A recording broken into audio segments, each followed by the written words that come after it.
Mushroom biryani కావాల్సిన items ఏంటంటే అల్లం వెల్లుల్లి పేస్ట్ ఇంట్లోనే ప్రిపేర్ చేసుకోండి. ఎందుకంటే బయట దాంట్లో కొద్దిగా షుగర్ యాడ్ చేస్తారు, తీగా వస్తుంది, టేస్ట్ బాగోదు. సో అల్లం వెల్లుల్లి ఇందులో ఇంకేం యాడ్ చేయకండి, ఈ రెండే వేయండి, చాలా బాగుంటుంది. తర్వాత ఒక 250 గ్రామ్స్ నేను బటన్ మష్రూమ్ తీసుకున్నాను, బాగుంటుంది, చేయడానికి బాగుంటుంది. తర్వాత బిర్యానీ రైస్ ఒక 2 కప్స్ తీసుకోండి. పెరుగు, ఇది ఫుడ్ కలర్ ఆప్షనల్, మీకు ఇష్టం ఉంటే తీసుకోండి, లేకపోతే వద్దు. నెయ్యి వేస్తే టేస్ట్ బాగుంటుంది. ఇది వచ్చి బిర్యానీ మసాలా ఐటమ్స్, తెలిసినగా బిర్యానీ ఆకు, దాల్చిన చెక్క, ఇవి లవంగాలు ఎక్కువ తీసుకోకండి, కొద్దిగా కడుపులో మంటగా అనిపిస్తుంది కాబట్టి కొద్దిగా తక్కువగానే ప్రిఫర్ చేయండి. జాపత్రి, యాలకులు వేస్తే మంచి స్మెల్ ఉంటుంది. కస్తూరి మేతి, రాగి పువ్వు, స్టార్ పువ్వు, అలాగే జీడిపప్పు. సో ఈ ఐటమ్స్ తీసుకోండి.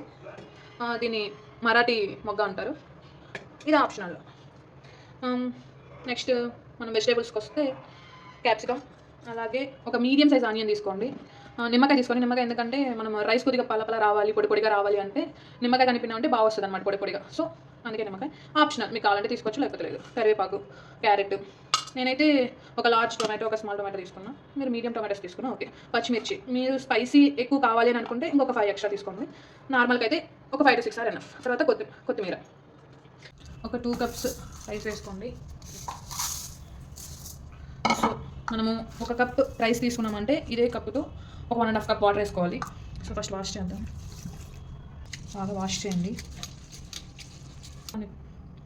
సో రైస్ బాగా ఒక 2 times బాగా వాష్ చేసుకోవాలి. తర్వాత బటన్ మష్రూమ్, దీన్ని కూడా బాగా వాష్ చేసుకోవాలి. బాగా వాష్ చేసి దీనిపైన ఒక చిన్న లేయర్ ఉంటుంది, ఆ లేయర్ తీసేసేయాలి. బాగా వాష్ చేశాక దీని మీద లేయర్ తీసేయాలి. ఎయిదర్ మీరు ఇలా చేతితో తీసినా ఓకే, లేతో కూడా తీయచ్చు. చక్కగా ఇలా అన్నారంటే వచ్చేస్తుంది. సో ఈ లేయర్ తీసేసేయాలన్నమాట. సో వాష్ చేసి పైన అంతా లేయర్ తీసేసాక చక్కగా ఇలా కట్ చేసుకోండి. సో ఇలా కట్ చేసుకోండి. సో వీటిని మనం కట్ చేసుకుంటాం కదా, వీటిని సాల్ట్ వాటర్లో వేసుకోండి. సాల్ట్ వాటర్లో వేస్తే ఏంటంటే మనకి కలర్ చేంజ్ అవ్వనమాట. ఇప్పుడు మనం వంకాయలు కట్ చేసి సాల్ట్ వాటర్లో వేసుకుంటాం కదా, కలర్ చేంజ్ అవ్వదని సేమ్ అలానే వీటిని కూడా సాల్ట్ వాటర్లో వేసుకోండి, కలర్ చేంజ్ అవ్వదు.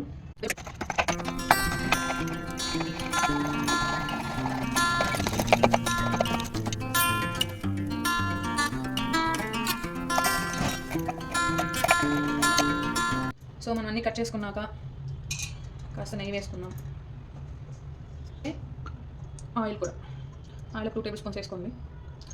ఎందుకంటే ఆయిల్ తక్కువ అయితే కింద అడుగంటేస్తుంది అంటారు కదా. సో కొద్దిగా ఆయిల్ బాగా వేసుకుంటే మనకి కింద అడుగు మాడిపోకుండా వస్తుంది.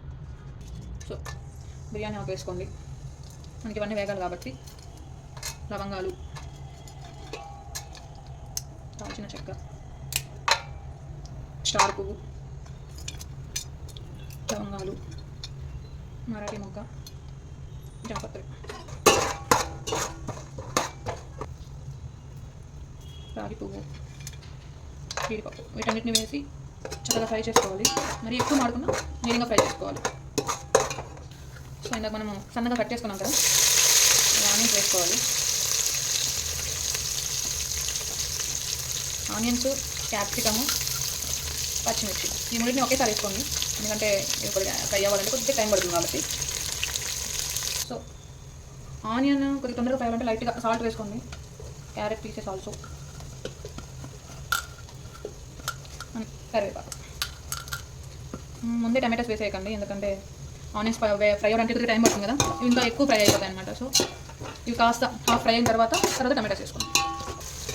సో హాఫ్ ఫ్రై అయ్యాక టమాటో ముక్కలు వేయండి, ఎందుకంటే ముందే వేస్తే బాగా స్మాష్ అయిపోతాయి కాబట్టి. అన్నట్టు మళ్ళీ మనం రైస్ వేసి వాటర్లో బాయిల్ చేసేటప్పుడు ఆబ్వియస్లీ మళ్ళీ బాయిల్ అవుతాయి. సో మరి కంప్లీట్గా ఇప్పుడు ఎక్కువ బాయిల్ చేసేసామంటే అప్పుడు చాలా మెత్తగా వచ్చేస్తాయి అన్నమాట, పేస్ట్లో అయిపోతాయి. సో మీడియంగా చేసుకొని తర్వాత మళ్ళీ రైస్లో బాయిల్ చేసుకున్నామంటే బాగుంటుంది.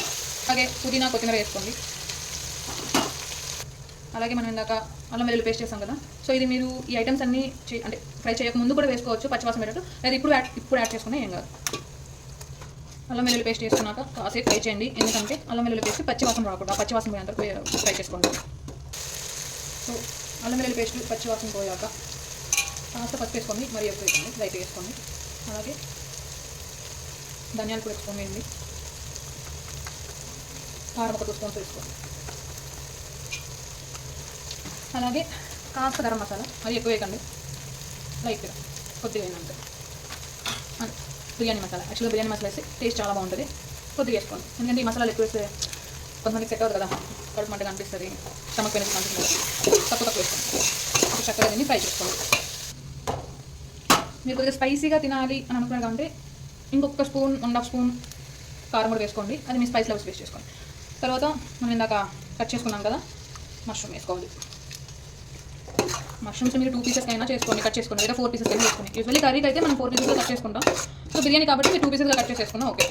సో ఇది బాగా ఫ్రై అవ్వాలి. ఇంకోటి ఏంటంటే ఈ మష్రూమ్ బాయిల్ అయ్యేటప్పుడు కూడా, ఫ్రై అయ్యేటప్పుడు కూడా అందులో నుంచి కొద్దిగా వాటర్ వస్తుంది. సో మళ్ళీ మీరు ఎక్స్ట్రా వాటర్ యాడ్ చేయదండి. కాస్త నీట్గా ఫ్రై అయ్యేంతసేపు ఆ వాటర్లో ఇది ఫ్రై అవ్వాలి. నేను ఒక కప్పు పెరుగు తీసుకుంటున్నా. పెరుగు అనేది ఆప్షనల్. పెరుగు వేసుకుంటే కొద్దిగా సాఫ్ట్గా ఉంటుంది, గ్రేవీ కన్సిస్టెన్సీ ఉంటుంది, టేస్ట్ బాగుంటుంది.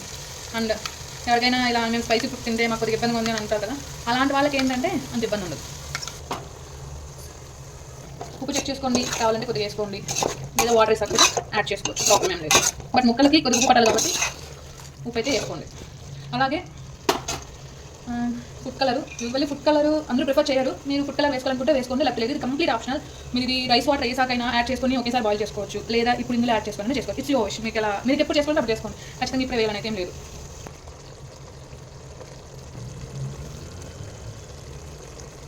సో చక్కగా ఫ్రై అయింది. కస్తూరి మీద వేసుకోండి, మంచి స్మెల్ కూడా వస్తుంది ఫ్రై. ఇందాక మనం ఒక కప్ రైస్కి 1.5 కప్ వాటర్ తీసుకోవాలనుకున్నాం కదా, ఇది బియ్యం టైప్ను బట్టి మారుతూ ఉంటుందండి. మీరు యూజువల్గా మీరు వేసే బియ్యంకి ఎంత వాటర్ తీసుకున్నారో అది తీసుకోండి. మరి ఈ బాస్మతి రైస్కి అయితే 1 కప్ రైస్కి 1.5 కప్ వాటర్ వేయాలి. సో నేను 2.25 కప్పు తీసుకున్నాను, దానికి సరిపడే వాటర్ వేసుకుంటున్నాను. సో ఇది కాసేపు బాయిల్ అవ్వాలి. ఈ బాయిల్ వాటర్లోకి మనం నానబెట్టిన బియ్యం వేద్దాం. సో కొద్దిగా సరిపడా సాల్ట్ వేస్తున్నాం. సో ఇది చెక్ చేసుకోండి, ఈ సాల్ట్ వేసాక చెక్ చేసుకోండి. అనుకున్నాం కదా ఇందాక మనం అనుకున్నట్టు కాస్త నిమ్మకాయ పిండుకోవాలి వాటర్లో. ఎందుకు అంటే పిండుకోకపోయినా ఏం కాదు, బట్ ఎందుకు స్పీచ్ చేయాలంటే మనకి రైస్ అనేది పొడి పొడిగా వస్తుంది అనమాట. అలా పొడి పొడిగా రావడం కోసం ఈ ట్రిక్ అయితే మా హస్బెండ్ చెప్పారు నాకు. సో నిమ్మకాయ మరీ ఎక్కువ పిండకండి, పుల్లగా అనిపిస్తుంది. నేనైతే 4 పీసెస్ చేశాను నిమ్మకాయని, ఒక హాఫ్ పీస్ లెక్కకి ఒక చిన్న 2 పీసెస్ పిండుకున్నాను. సో దానివల్ల ఏమవుతుందంటే నాకు రైస్ బాగా పొడి పొడిగా వస్తుంది అనమాట, బాగా చక్కగా బాయిల్ అయ్యాక. It's optional. ఇలా చక్కగా వాటర్ బాయిల్ అయ్యాక ఆల్రెడీ మనం నానబెట్టుకున్నాం కదా, సో ఈ బాస్మతి రైస్ వేసేసుకోవాలి.